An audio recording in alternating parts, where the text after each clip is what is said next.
Cuando hayas atravesado la corriente, frontera de los dos continentes, sigue adelante hacia los encendidos levantes pisados por el sol, cruzando el mugiente mar, hasta que alcances la llanura gorgonia de Sístenes, donde viven las Fórcides, tres viejas doncellas de figura de cisne, que tienen un ojo en común, un solo diente, y a las que nunca mira el sol con sus rayos, ni los plateados rayos de luna. Cerca de ellas se hallan tres hermanas aladas con cabellera de serpientes, las gorgonas, aborrecidas de los hombres, a las que ningún mortal puede ver sin expirar. Tal es la advertencia que te hago, pero escucha otro peligroso espectáculo. Guárdate de los perros mudos de Zeus, de dientes afilados, de los grifos y del ejército de Arimaspo, gente de un solo ojo, montada a caballo, que vive junto a las aguas del aurífero río Hades. Tú no te acerques a ellos. Entonces llegarás a una tierra lejana, un pueblo de tez oscura, establecido junto a las fuentes del sol, donde está el río Etíope. Baja por las riberas de este, hasta que llegues a la catarata, en donde los montes del Nilo vierten sus aguas augustas y saludables. Este te conducirá hasta el país triangular neolítico, donde el destino os reserva a ti y a tus hijos fundar una gran colonia. Si algo de esto es confuso y difícil de comprender, pregunta de nuevo y entérate con precisión. Dispongo de más tiempo del que quiero. Así le contestaba Prometeo a Io, la doncella hija de Ínaco, quien dio su nombre al mar Jónico.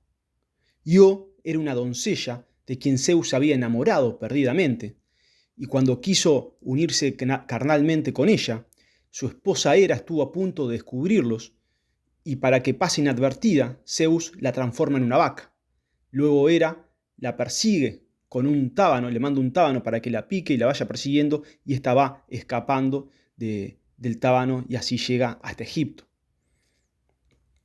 El mito domina potentemente la vida del griego y se la presenta como un mundo fantástico e inmediato. El pasado inmemorial que recoge el mito lo trae al presente y lo reivindica. Se ha descubierto que las pautas y lógica del mito se corresponden con las del sueño. Sus relatos dan expresión simbólica a los deseos inconscientes, temores y tensiones que subyacen a las pautas del comportamiento humano. Para el griego antiguo, la vigilia y el sueño, la vida y la muerte, lo concreto y lo abstracto, formaban parte de una misma y única realidad, indisoluble. A través del sueño, los griegos creían que podían acceder a una dimensión de nuestra existencia que durante la vigilia permanecía oculta. Como sostiene Campbell, el sueño es el mito personalizado, el mito el sueño despersonalizado. Según Nietzsche, la noción de metafísica, lo que está más allá de la física, el mundo de las ideas, surge de los propios sueños. En los mitos, las regiones de lo desconocido, tales como los densos bosques, el desierto, el mar profundo, el país extranjero, son el campo fértil para la proyección de los contenidos inconscientes. La libido de los dioses, en particular el deseo sexual desenfrenado de Zeus, que se acuesta y viola a cuanta mujer desea, recorre los mitos como un hilo rojo, así también como el parricidio, el complejo edípico, tal como en los casos que ya vimos de Cronos con su padre Urano y Zeus con su padre Crono. Aparece entonces la violencia, el peligro, el temor. El mejor ejemplo tal vez sea el del dios Pan. Los romanos lo llamaron Fauno. Era un dios que vivía en los densos bosques y portaba una flauta de cañas conocida como la siringe, la cual tocaba para que bailaran las ninfas y también se hacía acompañar por los sátiros, que eran criaturas, mitad hombre y mitad cabra, con un exacerbado deseo sexual. Quien se adentraba en los dominios del dios Pan, accidentalmente, podía caer preso de un temor irracional, súbito e infundado, conocido como el pánico. El más mínimo ruido, el crujir de una rama bajo sus pies o de una hoja seca, podía poner a la víctima en un estado de frenética huida. No obstante, el dios Pan se mostraba benigno con los que le rendían adoración, a quienes ayudaba con la gracia de la naturaleza y buena salud, siempre y cuando sacrificasen a él los primeros frutos obtenidos. Era naturalmente un dios muy respetado por los agricultores, los pastores y los pescadores. El mito posee un fuerte fundamento filosófico. El mundo mitológico estaba cargado de la fuerza de las imágenes, de la acción, de la vitalidad, algo que se pierde en el tránsito del mito al concepto.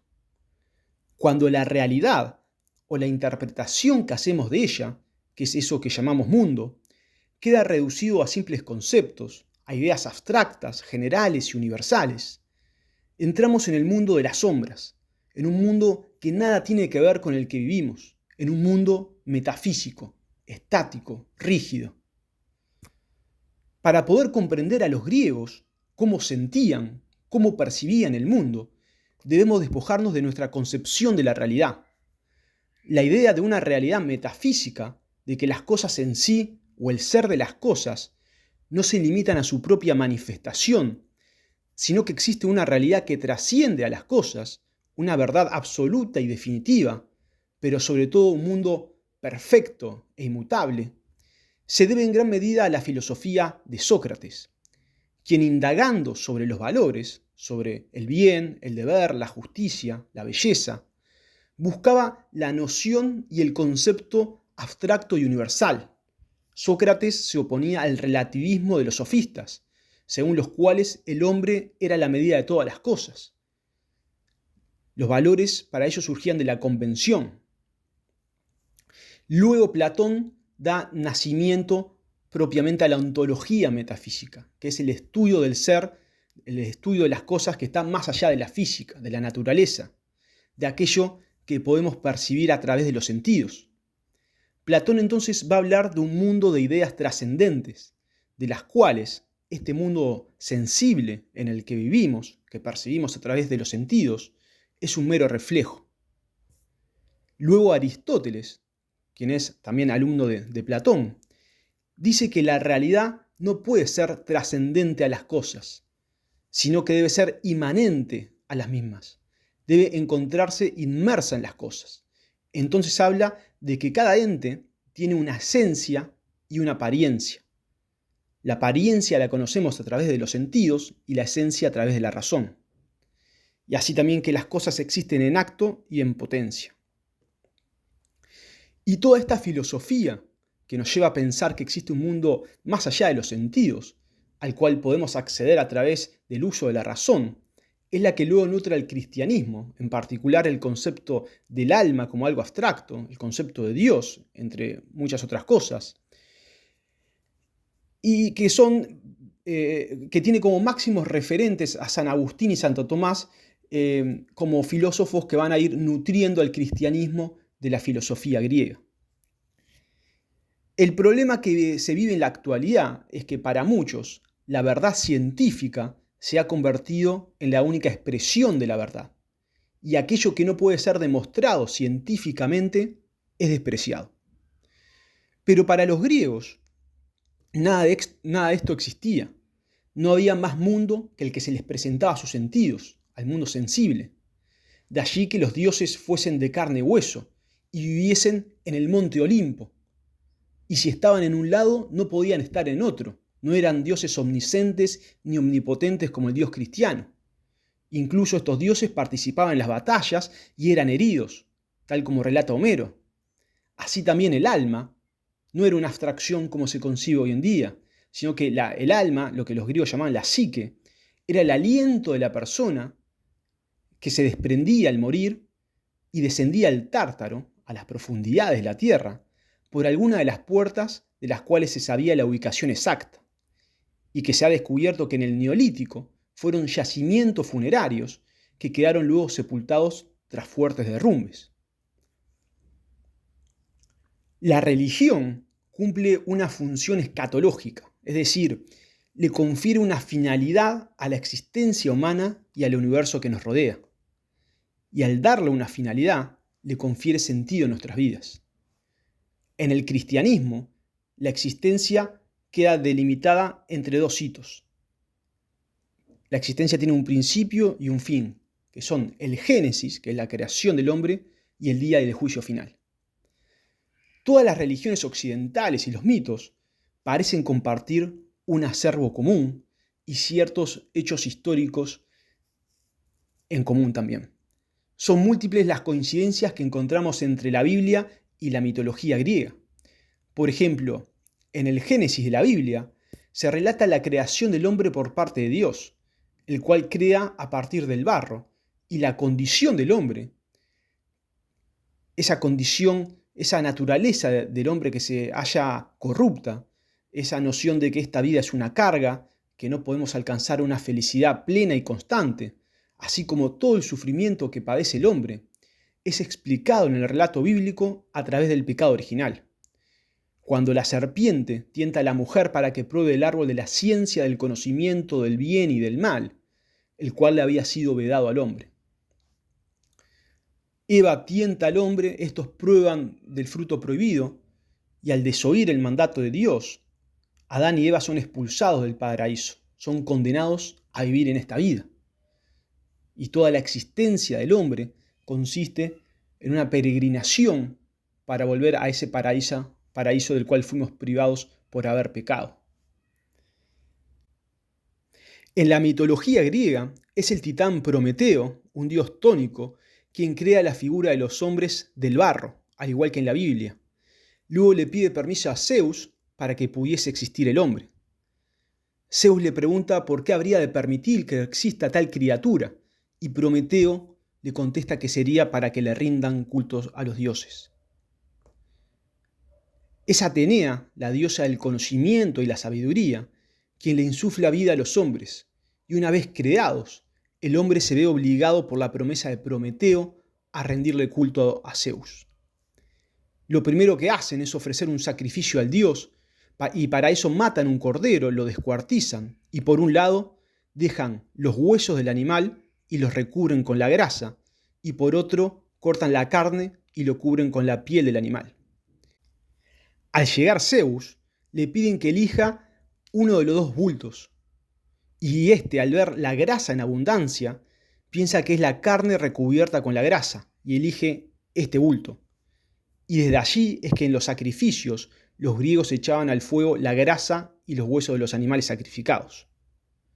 Zeus, al ver que bajo la grasa no hay más que huesos, se da cuenta de que ha sido embaucado y entra en cólera, y como castigo por el engaño, Zeus le roba el fuego a los hombres para que no pudiesen cocinar su alimento. Al verse privados de los hombres no se pueden calentar ni cocinar su alimento. Entra así la humanidad en una fase de estancamiento, de depresión. El titán Prometeo, con la ayuda de Atenea, escala al Olimpo y le roba a el fuego, que se lo devuelve a la humanidad. El fuego simboliza la civilización, el progreso. Prometeo sabía que Zeus se vengaría, y antes de partir de su casa, le dijo a su hermano Epimeteo que no recibiese ni aceptase nada de ningún hombre ni de ningún dios. Zeus entonces le encarga a Hefesto, el dios de la forja y del fuego, pero también que es el dios del ingenio, que creara a la primer mujer, Pandora, y se la presentó a Estos se enamoran y como regalo de bodas, Zeus le envía una tinaja. El dios había dotado a la mujer de una gran curiosidad, y no pudiendo resistirse, Pandora abre la caja, y de ella brota la enfermedad, el cansancio, la locura, la tristeza, la vejez, todos los males de la humanidad. Y en el fondo de la tinaja quedó la esperanza, que es lo que Dios le envía al hombre para que pueda superar su condición. A su vez, como castigo ejemplar por haber desafiado a los dioses, Zeus encadenó a Prometeo en la cima del Cáucaso, donde cada día un águila, el águila es el tótem de Zeus, come su hígado y cada noche le vuelve a crecer, hasta que Prometeo fue rescatado mucho tiempo después por Heracles, el propio hijo de Zeus con la mortal Alcmena. Mientras que en la religión judeocristiana la naturaleza del hombre engendró el sentimiento de culpa y la noción del pecado, el sentir griego era totalmente ajeno a estos sentimientos. Los dioses griegos fueron creados a imagen y semejanza del hombre. El carácter del hombre y cada una de sus dimensiones aparece representado en cada uno de los dioses, como vamos a ver en el próximo capítulo. El Olimpo era un relajo, no era muy distinto al mundo terrenal. Los dioses eran infieles, traicioneros, se acostaban con sus propias hermanas, engañaban a sus cónyuges, entraban en cólera, se hacían trampas constantemente. Hefesto, el dios de la forja, un día sorprendió a su esposa Afrodita, la diosa del amor, de la belleza, infraganti con Ares. Entonces, estando desnudos, Hefesto los cubre con una red de hierro y llamó a los demás dioses para que los repudiaran. Sin embargo, cuando llega todo el consejo olímpico y los observan a los amantes en la cama, Hermes, el dios intérprete, el dios mensajero, le dijo que Afrodita estaba tan buena que cualquier otro hubiese deseado lo mismo o intentado lo mismo, a lo que el Consejo Olímpico estalló en risas, y quien cayó en vergüenza fue el propio Hefesto. El punto central es que los antiguos pueblos percibieron la condición del hombre, su naturaleza y un conflicto entre el hombre y el Dios creador. Pero mientras los griegos aplacaban la ofensa del Dios con sacrificios, para la tradición judeocristiana la carga fue distinta. Había que comportarse según la ley que Dios le entregó a Moisés en el monte Sinaí, los 10 mandamientos, donde se selló el pacto de la nueva alianza entre Dios y el pueblo judío. Las similitudes entre las religiones son muchas y muy posiblemente hayan tenido una raíz en común. Hay mitólogos, también como Robert Graves, que sostienen que muchos mitos poseen un fundamento histórico veraz y en común. Según el Antiguo Testamento, era tanta la maldad y perversión del hombre que Dios decidió borrar a la humanidad de la faz de la tierra y comenzar todo de nuevo. Para eso, le dijo a Noé que construyese un arca en la cual debía embarcarse junto a su familia. Una vez que se hubiesen embarcado, Dios provocó un diluvio universal que duró 40 días y 40 noches. Cuando finalmente las aguas retrocedieron, Dios estableció un nuevo pacto con Noé, conocido como la Primera Alianza, prometiendo no destruir la tierra nuevamente mediante un diluvio. Y el arco iris se convirtió en el símbolo de ese pacto divino, un recuerdo de la promesa de Dios con la humanidad. En la mitología griega, este relato es conocido como Decaulión, hijo de Prometeo, que junto con su esposa Pirra y por consejo de su padre, construyeron un arca, en el cual se embarcaron para ponerse a salvo del diluvio que había provocado Zeus en toda la Hélade, luego del cual también se renovó la humanidad. A su vez, en el poema del Gilgamesh de los pueblos mesopotámicos, que es el más antiguo de la historia de la humanidad, también está contenida la historia del diluvio universal. Diodoro Sículo, un historiador romano del siglo I a.C., contemporáneo a Julio César, Pompeyo, Cicerón y muchos otros, viajó a Samotracia, al norte de Grecia, donde recogió con lujo de detalle un cuento popular de dicho pueblo. Decían que cuando el Mar Negro era un lago de agua dulce, sin conexión con el Egeo, había sucedido que los ríos que desembocan en él crecieron tanto que las aguas del Mar Negro se empezaron a desbordar e inundaron buena parte de Asia, y que después de haber inundado toda la cuenca del Helesponto, pasaron finalmente al Egeo, de forma tal que las tierras de Samotracia, que van al Egeo, comenzaron a inundarse. Los pueblos que estaban asentados sobre la orilla del mar comenzaron a correr hacia lugares más altos, y el mar no dejó de crecer hasta que los dioses por fin escucharon las súplicas del pueblo. En agradecimiento por la salvación, los samotracios colocaron entonces hitos de piedra a lo largo de la orilla, y en donde el mar se detuvo, levantaron solemnes altares en los que, en tiempos de Diodoro Sículo, seguían ofreciendo sacrificios. Hasta hace poco se pensaba que dicha historia no era más que un simple mito local, sin historicidad alguna, ya que las aguas del Mar Negro son saladas. Entonces debió ser el mar Egeo, el mar Mediterráneo, las aguas que se hayan volcado en el Mar Negro, lo que lo convirtieron en un mar de agua salada. Gracias a los estudios geológicos, paleontológicos y climáticos de las últimas décadas, hoy conocemos con bastante precisión la cronología y vida de los mares. Y en efecto, hoy sabemos que existió ese remoto tiempo en el que el Mar Negro era tan solo un lago de agua dulce, y que es cierto que sus aguas llegaron a desbordarse un día y que inundaron la región del Helesponto y finalmente salieron al Egeo. Y además, que después de ese gran cataclismo, 5 milenios después, las aguas del Egeo se volcaron en sentido contrario, hasta que entraron en el Mar Negro, lo que lo convirtió en un mar de verdad, en un mar de agua salada.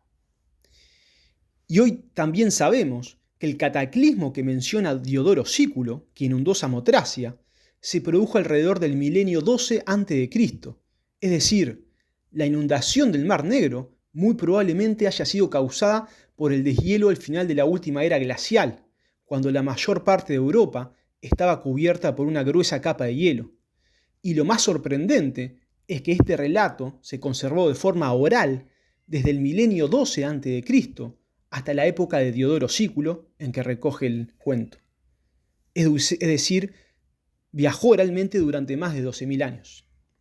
Así que el relato bíblico del diluvio universal, el griego de Caulión y el del Gilgamesh conservan hechos históricos que fueron transmitidos de forma oral durante miles de generaciones. Y así también muchos mitos conservan alguna raíz histórica.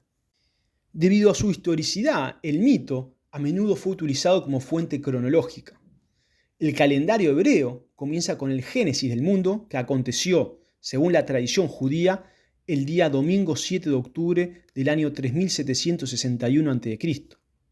Erastótenes contabilizaba la historia desde la caída de Troya, que ubicaba en el año 1184 a.C. Así el mito y la historia se iban entrelazando y mezclando, pero en el pueblo griego la fuerza del relato mítico desplaza casi por completo al relato histórico.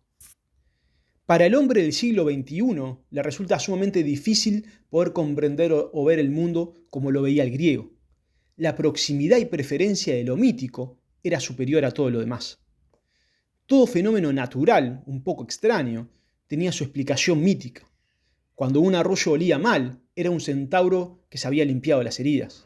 Cuando un terremoto sacudía la tierra, era Poseidón que había golpeado su tridente. Cuando en una reunión se producía un silencio, se decía, Hermes atraviesa la habitación. Parece que toda soledad profunda despertaba en los griegos el sentimiento de la proximidad de seres divinos. En cuanto cesaba el mundanal ruido, se podía percibir un rumor divino. En los bosques y en los desfiladeros de las montañas no es posible esquivar las proximidades de Pan ni de la diosa Artemisa. Si bien existía un mito para explicar cada fenómeno de la naturaleza, a grandes rasgos los mitos pueden dividirse en dos. El mito cosmológico, que está destinado a explicar el origen y la estructura del universo, y el mito heroico, que está vinculado con una dimensión más humana y tiene como protagonista siempre a una persona que tiende a superar las pruebas y obstáculos que le son impuestos, que implica o significan también una superación personal. Tal vez el ejemplo más claro sea el de Heracles y las 12 tareas. En Grecia eran innumerables los lugares clásicos y conmemorativos que hacían relación al mito griego general o al mito local.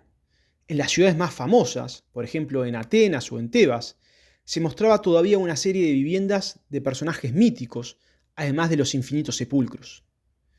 De todo acontecimiento mítico se quería saber el lugar exacto donde había ocurrido. Las descripciones eran adornadas, además, con el conocimiento de los eruditos locales. En Atenas se sabe de qué peñasco dio el salto Egeo, dónde descansó Sileno en su primera visita a Dionisios, y así por toda la ciudad. Toda una serie de familias y de personalidades aisladas se enorgullecían de su ascendencia de dioses y héroes, y hasta creían poder enumerar gran parte de las generaciones intermedias. Los espartanos se jactaban de ser los Heráclidas, los descendientes de Heracles, lo que lo hacía descendientes del mismísimo Zeus. Plutarco cuenta que cuando los megarenses concedieron a Alejandro Magno el derecho de la ciudadanía, Alejandro no pudo menos que sonreírse, hasta que los megarenses le hicieron observar que hasta él, a nadie fuera de Heracles, le había sido concedido semejante honor. También cuenta que en sus expediciones, Simón el ateniense dijo haber encontrado los restos de Teseo, de quien se creía descendiente, y los trajo de vuelta a Atenas. Mientras que se perseguía el menor rastro en lo que se refiere a los sitios clásicos del tiempo fabuloso, a nadie le preocupaba por dónde habrían andado Solón, Pisístrato o Pericles. Los recuerdos de grandes hechos históricos, con excepción de algunas batallas, cuya memoria se mantuvo viva gracias a las tumbas de los caídos, apenas existen. Los dioses que en Homero se presentaban a menudo visiblemente, y en el país de los feacios salen muchas veces al encuentro del caminante solitario, o se sientan a comer con la gente, siguen apareciendo aquí y allí hasta en los últimos tiempos de la antigüedad. El mundo, para los griegos, era un lugar lleno de encanto y de sentido.